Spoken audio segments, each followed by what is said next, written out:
Hello everyone, welcome to the next lectures on the multiple choice questions related to the central limit theorem. Myself, Dr. Garg, working in the School of Mathematics, Thapar Institute. So what is the central limit theorem is? Remember that whenever in the MCQ there is always be a central limit theorem when this n approaches infinity is mentioned that. And what is the central limit theorem is? If you have the mean and variances of these x1, x2 and so on, then you can find the sum of the variables as n approaches infinity. It follows the normal distribution. So whenever there is a normal distribution, you try to write the Sn minus the mean of the Sn and the standard deviation of the Sn. So how you can write that? You can simply find the mean of this and variance are here. So I can use this technique for solving this 20 MCQ question we will discuss and try to give you a very simple result. Also, this is a one remark for you. You always remember that x bar, that is a sample mean, will follows the normal distribution. Here is the parameter. Now, so we use this notation out there. So again, you can see in this first question, this is nothing but my x bar. So your target is to write this form. So how you write them? So you have to firstly convert them in form of the z. So z must be greater than of, what is the mean of this? What is the mean of this here is? This is a 4. What is the variance is? 1 by n. So this is the 1 by n. So you can convert them. This z will be nothing but my this upon the standard deviation. So if you subtract 4 from here, it will be my this divided by square root of this is the variance. So what is the square root of this? This is the root 1 by n. So whenever as n approaches infinity, so what will happen if n approaches infinity? This part is nothing but my infinite. So what is the probability in the normal distribution when x approaches infinity or z approaches infinity? That's 0 is the right answer. You can see the second part. So the sample distribution is given to you and the distribution is given to you. Variances and the mean are given to you. Then you can see each of the options look like a similar. But you just remember this concept. Whenever the distribution and the standard deviations are given to you, then x bar follows exactly. So it means this option is discard, this option is discard. Now which one is there? Whether using the central limit or without the central limit. When the distribution is given to you as a normal and the standard deviation is given to you, then it follows the without the central limit. That is, this is the right answer for this question. Otherwise, it will use as the approximately. Look at this another one. In this case, the distribution is not given to you, but the mean and the standard deviations are given. So it means the x bar follows approximately. In this case, exactly will cancel out. And since the distribution is not given, so it the approximately using the central limit theorem. Again, similar question are here. In this case, the normal distributions are given to you, but the variances or the standard deviation is unknown. Again, it is here. Approximately the central limit theorem follows here. Now you can see that what is that? Again, as n approaches infinity will be there, so it means you have to apply the central limit theorem. Now what you can do is I can firstly write in terms of, can you write in terms of this x bar? So if you divide both sides by n, it will be here. Now what is the, now you have to convert this in terms of the z. So what is the mean of the x bar? So each of the xi's is symmetric about the horizon. So each of the xi's has a 0 mean. Or else, can you find the mean of this whole series? The mean of this is 0 plus 0 plus 0 is 0. So what is the mean of the x bar is 0. What is the variance of this? So variance of this will be nothing but my variance of here. So this is variance of 2i minus 1. So what is that? This is the AP series. So n plus 1 upon 2. What is the 1 is n. So it will be cancelled out. So the variance will be n square. So that is, if it is n square, then standard deviation is nothing but my n. So therefore, the variance of x1 plus up to the xn is nothing but my x square. So you can convert them to be the z. So what will happen? N log n. So if minus, you have to subtract the mean. So the mean come out to be 0 divided by the standard deviation, that is n. So n will be cancelled out. So it will be log of n. So what will happen as n approaches infinity? This part will again be a infinite. So therefore, z greater than of the infinity. So what is the answer of the z infinity is 0. Look at the another one is there. So you have to find this expression. So that's a very simple again. So I can write this term as a h, because as n approaches infinity here, so my target is to convert them to be the z form. So I can write this as of here. So this minus root n by root 3.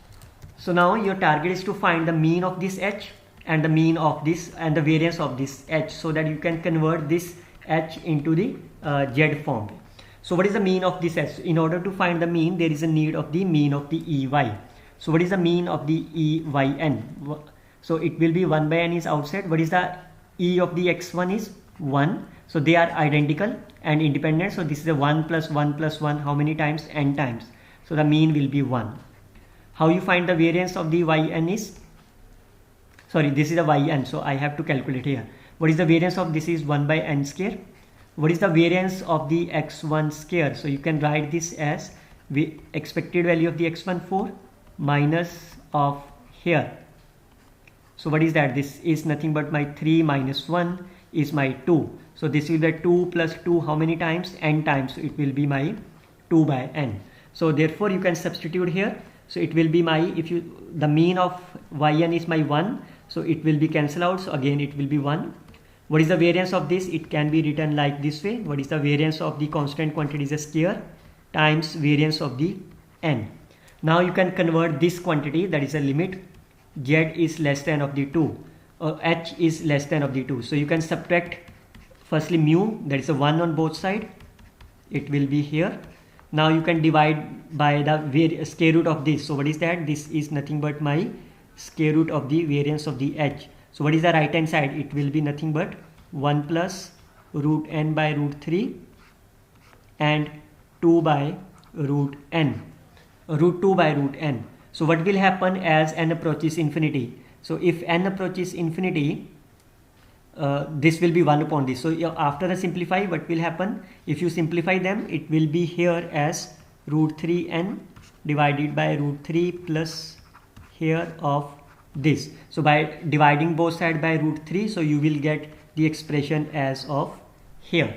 So this means this quantity z is less than of the here. So what you can write that this quantity is nothing but my phi of 1.5 square. So this means c is my root 1.5, but we need the value of the c square up to the 1 decimal places. The right answer is 1.5. Look at the another one is there. So what you can do is you again you have to find this expression. So firstly I can consider this xy as here. Now I can try to find the mean of this y. So what is the mean of the x1? That's a 47 plus what is the mean of the here is 55 minus 2 times of this. So if you solve them, so after the calculation you will get minus 18. What is the variance of y is? What is the variance of the x1 is my 10 plus variance of second is 15 plus minus 2 square. What is the variance of this is here. So after the calculation you will get here. So now this expression will reduce to y is greater than equal to 0. Now if you substitute the value in terms of the z, y minus mu by sigma, that is 0 minus of minus 18 divided by root of 81. So what is that? This is nothing but my z is greater than of 2. So all of you know that what is the value of the z greater than of the 2. This is the right answer of here. So if you write in the 2 decimal places, then 0.202 is the right answer. Again it is given to you in the next question as n approaches infinity. So again it means you have to apply the central limit theorem.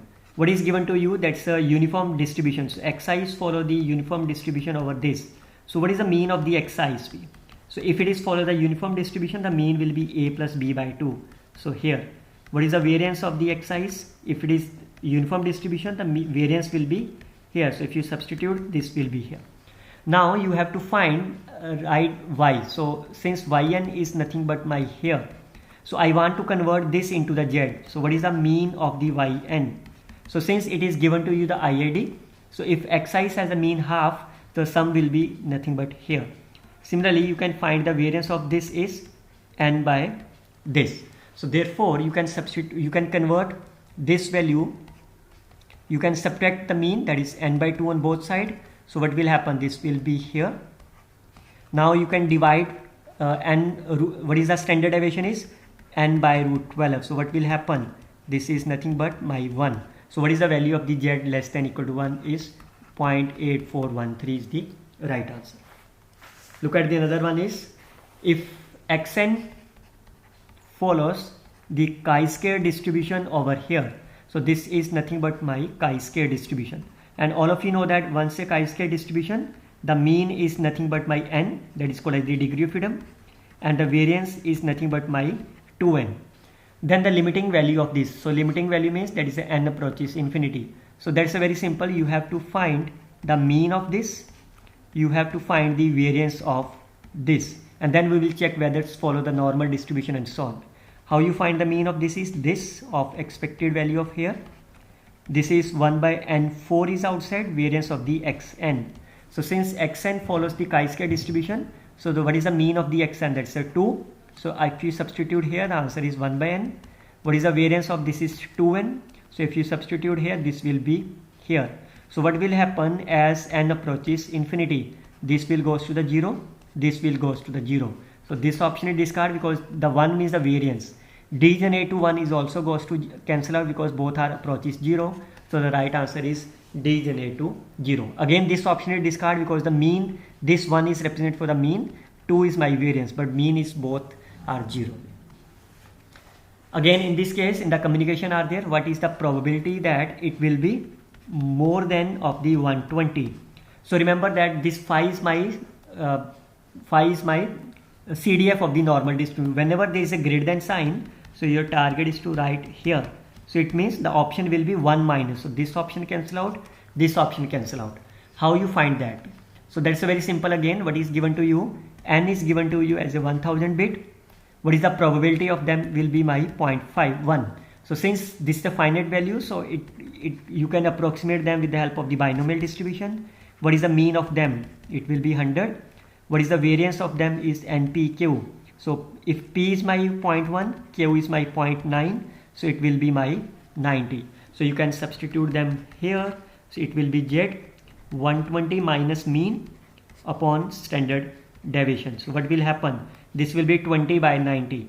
So 20 by 90 means that will be, here is the right answer. So this is the right option. Again, what is that? If n is given to you as 100 peoples, xi is the weight of them. So if xi's are given to you, the mean of the xi's is given as a here. Standard deviation of the xi's is given to you 3, or you can say the variance of xi's as a 9. Find the total weight. So it means you want to find the total weight exceeds the 6800. Again, you can write this as nothing but this value 6800. So it means this option is cancelled out, this option is cancelled out because it's a 1 minus. So my target is to find the mean of this. So what is the mean of x1 plus up to the xn? So since they are given to you IID, so the mean of the x1 is my 6, 67, 67 and 67. So how many times? 100 times. So it will be my 6700. What is the variance of the x1 up to the xn is? So again they are IID. Variance is given to you 9 for the first case, and how many times are there? 100 times is a 900. So you can convert them to be the Z. What is that? This minus mean divided by square root of the variance. So what will happen? This is nothing but this is my 100 upon 30. So this is a 10 by 3. There is a phi of 10 by 3 is the right answer. Look at the another one is the average age is here. So this is the average of the age of the cricket player. Standard deviation is given to you. So you can write as a variance is 2.3 square. If it is given to be that normal distribution, what is the percent probability that average age, that is a x1 up to the xn upon n of the 10 selected players. So xn is my 10 is less than of the 27. So that's again very simple. That is this is the average of the 10 peoples are there. So what you can do is that. So that's a very simple. Again you can again convert them into this normal form. So what is that? So you can convert them. What is the mean of this quantity is there? So you can write in terms of the Z. So the mean is given as a 28.3. what is the variance of this quantity is as square root is 2.3. So if you solve them, it will be my minus 1.3 upon 2.3. So after the calculation, if you divide them, it will be as a 0.565 and so on. So this will be nothing but phi of minus 0.57 as the right answer. Look at the another one is xi's are given to you here. So now you can see that in this case n approaches infinity is not given. It means the CLT is not be applicable. So what you can do is, again our target is to firstly find the mean of this value. So 1 by n is outside. What is the y is my e of x1 plus x2 and so on. So what is the xi's are there? So xi's follows the exponential distribution. So you know that the mean of the exponential distribution is 1 by lambda. Variance is nothing but here, where lambda is nothing but in this particular example is 1. So therefore mean of the xi is 1. What is the variance of the xi is again 1. So if you substitute here, this is 1 plus 1 up to the n times. So this is a 1. Can you find the variance of the y by n? 1 by n square is outside. Variance of the y, that is the variance of this, and they are given to you independent also. So I can open this bracket. How many times? 1 1 1 times n times. So it will be a here. So if you substitute the value here, so what will happen is, so yn minus mean is my 1. So if you subtract mean on both sides, so it will be nothing but my 0.1 is greater than of the 0.95. So now since the CLT is not applicable, so we will apply the Chebyshev inequality. So what is the Chebyshev inequality is, if we solve on the left hand side, the left hand side will nothing but, how you solve this, or you can say this is nothing but sigma square upon 0.1 square. So you can calculate this value 0.95.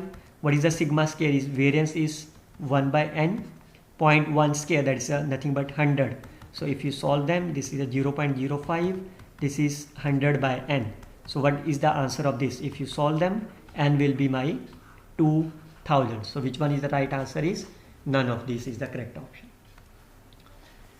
Look at the another one is there. So the mean is given to you, variance is given to you. How many students you have to take? So you have to find the value of the n, the average class. So what is the average of this is x1 plus x2 up to the xn that lie within the 5 of the 75, that is within of this. Your target is to find this value. So again, that's very simple how you can find that. So you have to consider, this is nothing but the average here. So this is the target of this B. So we know that x bar follows the normal distribution with mean here. So what is the mean is 75. So it means this follows 75. Variance is 25 and we need to calculate. So what you can do is that, so since n approaches infinity is not given to you, so again CLT is not applicable. So this is at least of the 0.9. So I can again write this quantity as sigma square upon this a 5 square. So I can substitute the value and you will get the required answer. What is the sigma square? This is 25 by n divided by 25. So what will happen? This is the 0.1. This is nothing but my 1 by n. So what is the answer of the n is my 10 is there. So you can see itself see that n is not a large number. So that's why central limit theorem is not applicable. The central limit theorem says that the standard deviation. So what is the standard? This is there divided by sigma by root n, because if x bar follows here, so if you write in terms of the z, you can write here. The central limit theorem says the standard deviation of the sampling distribution of the mean. So what is the standard deviation of this? Sigma by root n is the standard deviation of the sampling mean. So is equal to the population standard deviation divided by square root of the sample size. Similarly, the mean of the sampling distribution is, so you can see what is the mean of the sampling distribution, that is nothing but my, this is my mean. So mean is nothing but my population mean, so which is exactly is equal to the population mean. The sample of size is 25 is given to you with the population mean, that's a mu is given to you. standard deviation is given to you as a 7.5. The mean of the sampling distribution of the sample mean. Again, that's a similar thing. This is the sample mean. Okay, what is the sample mean of the sampling? So this is there. So what is that? This is the mu. So what is the mu? Is my 40. So right answer is my here. On the other hand, if you consider the same question here, but what is that? You have to find the standard error. What is the standard error of this? Is square root of this. So that is sigma by root n. So sigma is my 7.5. What is the root of the n? N is my 25. So it will be 5. 1.5 is the here. A sample of size n is taken, which is given to you as a normal distribution. Mean is mu. Variance is given to you. Now again the same remark. If mean is given to you, standard deviation is given to you, and distribution is given to you, then the central limit theorem will work as a exactly or without using the central limit theorem. So whenever they are without using the central limit theorem, so the answer is for all value of the n are here. But if this normal distribution is not given to you, so what is the meaning of that? Then again it follows only when n is my large. So large means more than 30.